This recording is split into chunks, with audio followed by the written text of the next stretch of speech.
Okay, so let's chat. Okay, so let's talk money. Let's talk finances. When it comes to starting a business, it is a very huge piece. It is a very real piece when it comes to starting a business. And so first things first, my name is Tatiana. I'm a business coach and a mentor for women wanting to start their own business. I absolutely love to help you get out of your own way to go for what it is that you are trying to do in your life.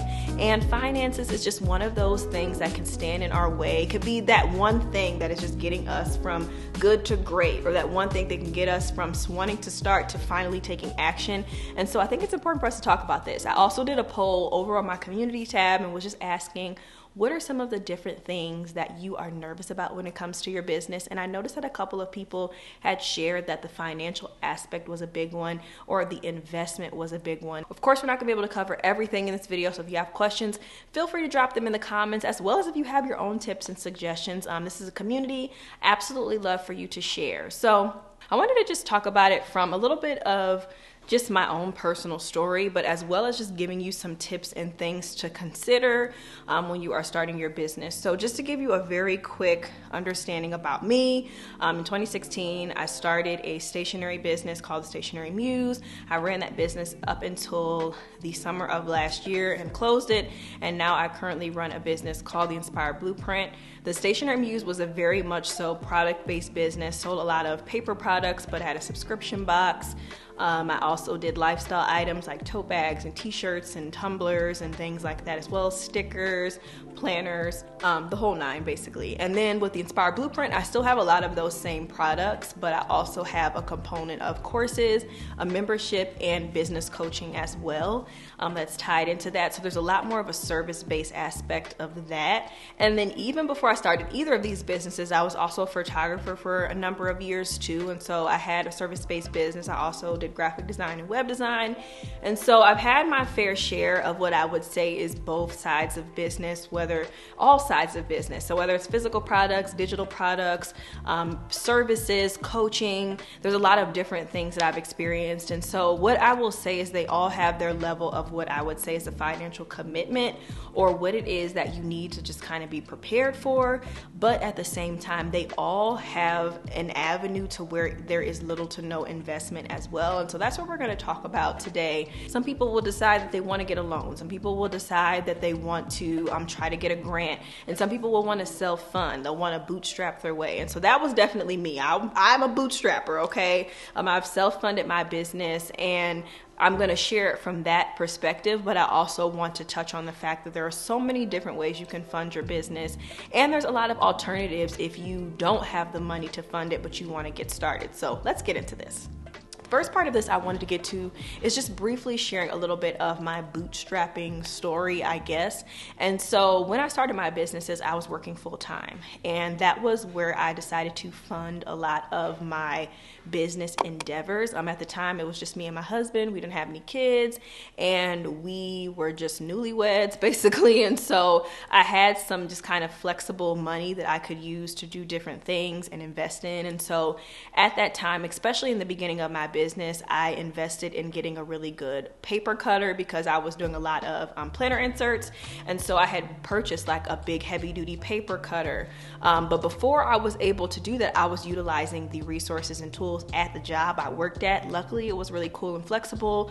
I was able to print things there through the printing company, and it was a very low cost for me to get the stuff printed through them.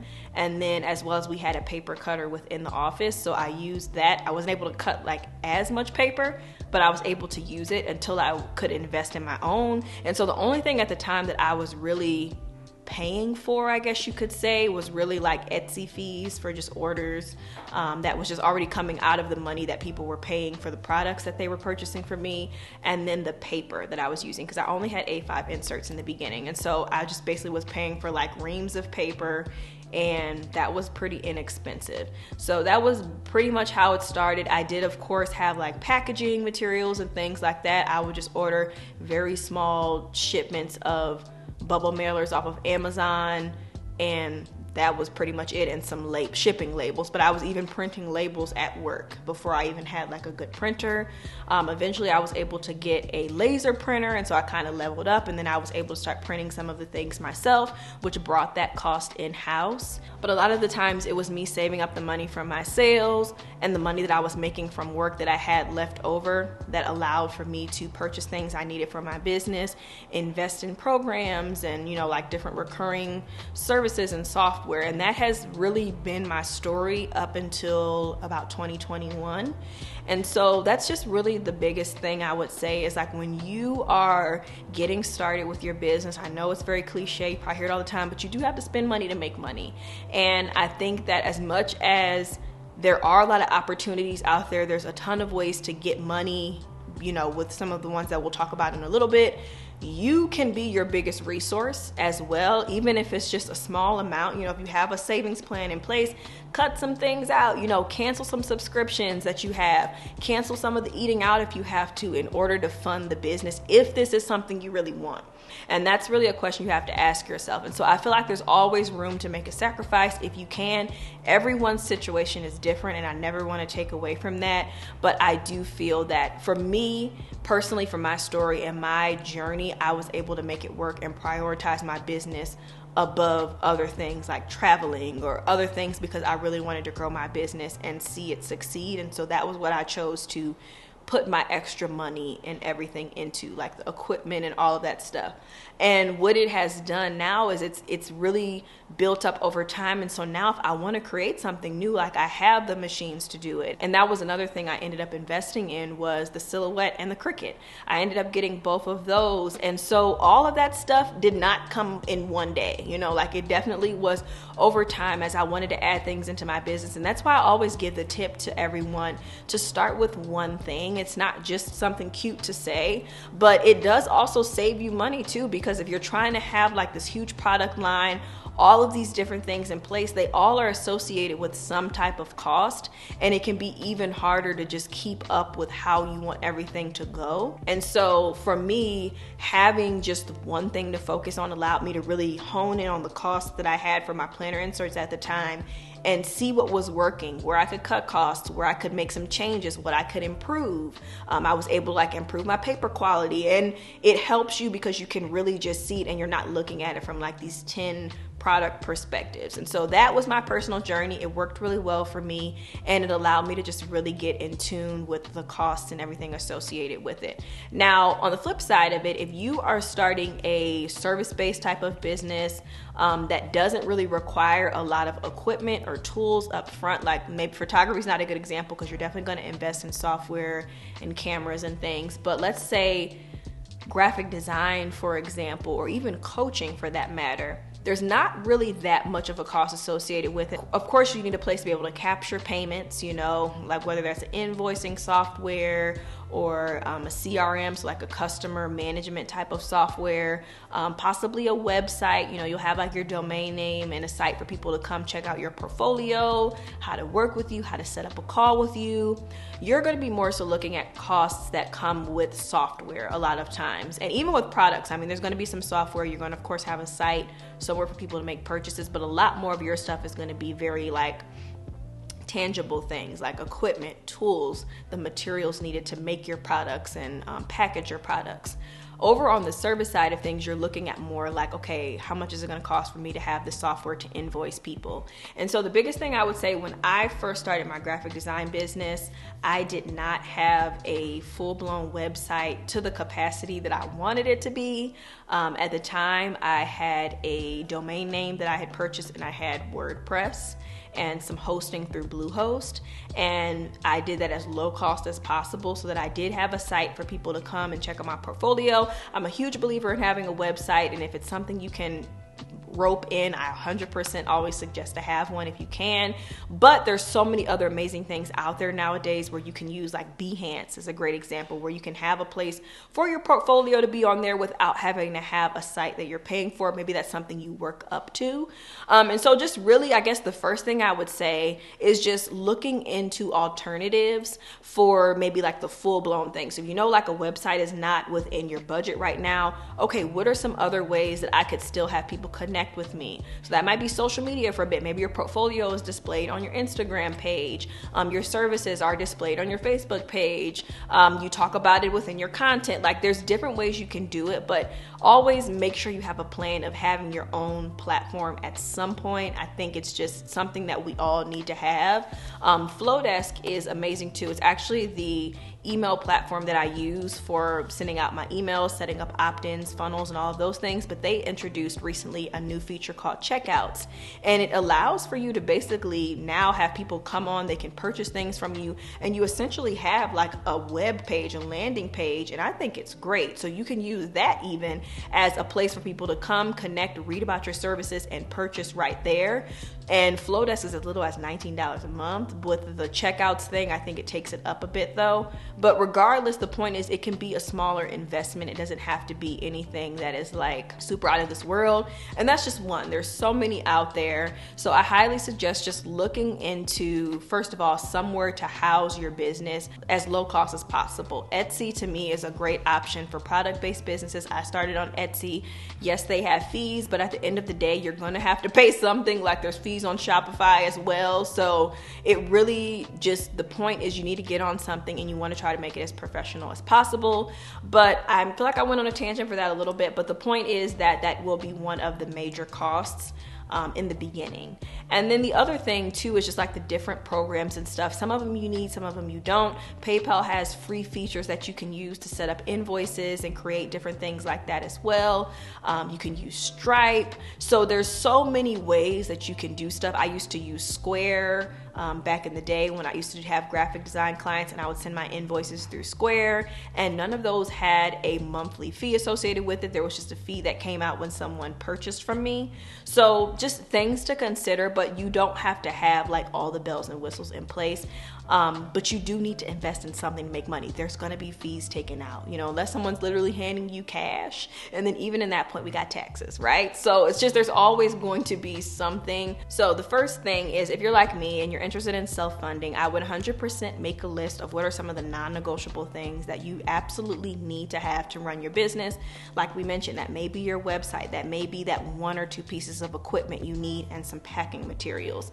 Figure out what those are, not what you know all the possibilities you could invest in, but what are the very basic bare necessities you need. You need a place for people to purchase from you. You need a place for people to see your products, or you need a place to, or you need to buy something to make what you're trying to do. Those are going to be your basic costs, and I think that's one of the first things that you should do is just make a list. If you're going to be self-funding it, take a look at how much money you make. Where are some things that you can cut off, cut corners to start putting some money towards investing in your business, putting some savings together and coming up with a plan. Okay, at the end of this 6 months, I know I'll have X amount saved. I'll be able to invest in this. And maybe it might even be a service, so maybe if you're not choosing to do something yourself, which I think is a huge money saver, by the way. I know some people are really quick to write off their design skills or write off their technology expertise, but you will save a lot of money when you do things on your own versus relying on someone else. This is another tip for myself, my personal story. I have always been a person to figure out things on my own, from building my own websites, designing my own products. And while I don't shy away from working with experts, because there's always going to be a time and a place for that, in the beginning, sometimes we don't have expert money, so it's definitely a great way to take some time to just even invest your time in learning something so that you're able to do it yourself and do it well, until you're able to hire someone that can take it to the next level for you. But I think that's another great money saver. But all in all, the first thing is just to self-fund. Also, just getting help from family and friends as well. If you have a supportive community and you're trying to raise money for something you're trying to do, that's another great way. If you have products that you create, maybe in the beginning, if it's something that a lot of people could use, maybe offering it to them at a discount to be like, hey, I'm really trying to get this business off the ground. I would absolutely love if you could invest in my business, even if it's just $20 or whatever the case is. I'm going to use this to do X, Y, Z. Are you willing to support? Are you willing to help? And I think that that's definitely a great way. So definitely self-funding yourself through the money you already have coming in, as well as family and friends that are willing to support. Another option for this is grant opportunities. Up until just last year, I had never ever done a grant before. but it was really, really cool. I applied for a grant that was here locally in Albuquerque, and I won. It was a $1,000 grant for my business. It was a very cool opportunity.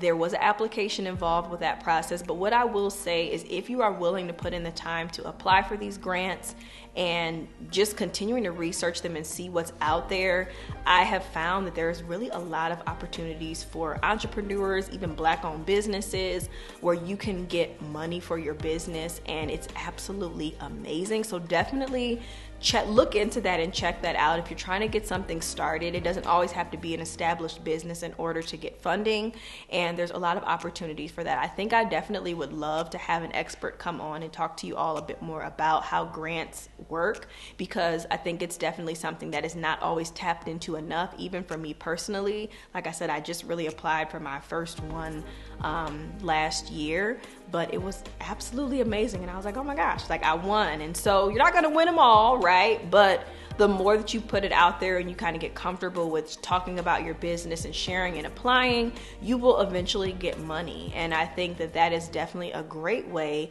to start to get your feet wet now. So even if you don't have a business like fully flushed out, but you know you have your idea, you're working on it, look for some grants that are offering it for people that are starting up new businesses, and just check out what's available even locally for you or within your state and see what the possibilities are. This is something that I definitely want to tap into more for myself personally. So as you're doing it, I'm going to be doing it as well, but it is a great way to get money for your business, and it kind of takes away some of that financial strain of feeling like it has to all come from, you know, like your income that you're making, because I do realize that even some of you that are watching, maybe you aren't working, you know, maybe you're at home and you're trying to figure out how to make money. And so this could be another amazing way is to apply for grants and kind of see what happens with that, right? Another thing with the self-funding I will say too is even if you don't have any income regularly coming in from a job, if you have things you can sell, or if you have a service that you can do to kind of offset some of the costs of your business, that is great. So, you know, if you have like old furniture or things lying around, you could throw up on Facebook Marketplace, you know, like clothes. Those are different ways you can make money too, by selling things that you already have to people online. If you have like books, you know, putting them up on eBay, or there's a lot of things you can do to make money so that you're able to fund your business. If you're really good at doing hair, doing nails, you know, okay, like, okay, I'm doing a little braiding special, like whatever it is, y'all know, like you can make it work. And that may just be a sacrifice you have to make in a period of time to kind of get like that first $500 you need, or that first $1,000 you need, or whatever your goal is. It'll really be helpful. So I wanted to mention that as well, because I know not everyone is working 9 to 5, and so it might be like, okay, well, where do I get my income? And so you kind of have to create it. And that's really what the entrepreneurship spirit is all about. Like you have to create opportunities for yourself, and it's no different when it's coming to funding your business and trying to figure out ways to make these things happen. Okay, the third one I wanted to mention is loans and credit cards. This is not something that I condone by any means. You know, creating debt is definitely not anything we want to do. I know I'm guilty of it. I've done it in the past. I'm not perfect.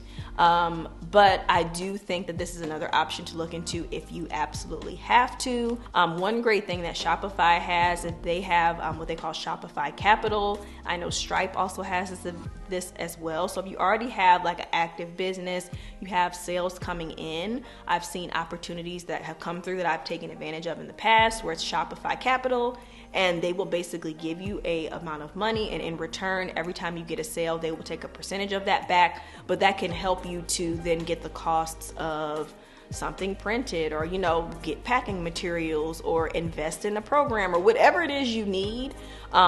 It's for the business purposes, and it's actually really cool. I've done it a couple times with Shopify, and so you basically get a bulk amount of money. They give you a couple of different suggested amounts of money, and then from there you pay it back over time through your sales. So I'm not sure if it's something that's available if you have not had any sales yet. I don't know, because I haven't been from that perspective. But it's something that pops up on my thing from time to time, and it offers it. And if I'm like in a position where I'm like, oh, actually, like I did want to do this thing, I'll take advantage of it. So Something to consider. Same thing with Stripe as well. I've seen that through Stripe. And then of course there's different options through like banks and stuff. I have no experience whatsoever with banks, but that is definitely something you can look into as well as an alternative. As well, you can get a business credit card. I think the biggest piece of advice I would give just from a personal standpoint is definitely be disciplined with it. If you decide to get a business credit card, you of course do need to have an established business, an EIN number, all of the things to be able to get it for your business. But it is an option, and it's something that will kind of free up a little bit more for you and give you a little bit more income to work with your business.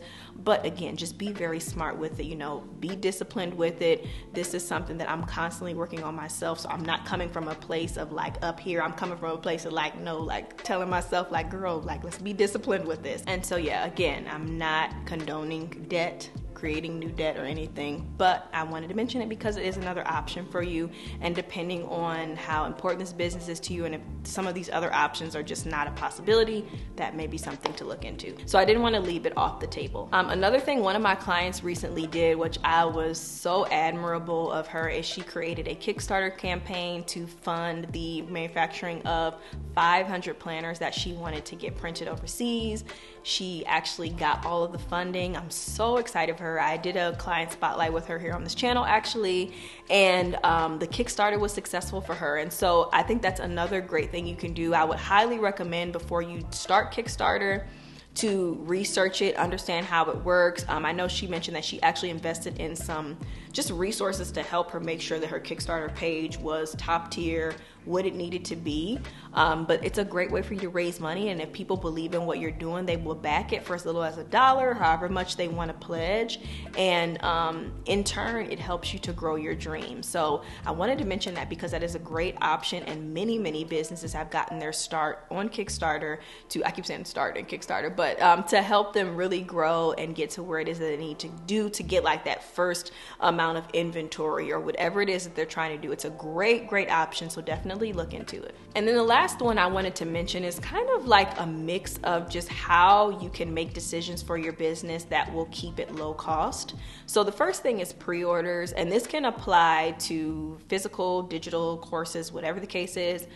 Basically just meaning that you have something you're advertising, you're working on it, you know you're going to be doing it, but you're kind of waiting on the funds first.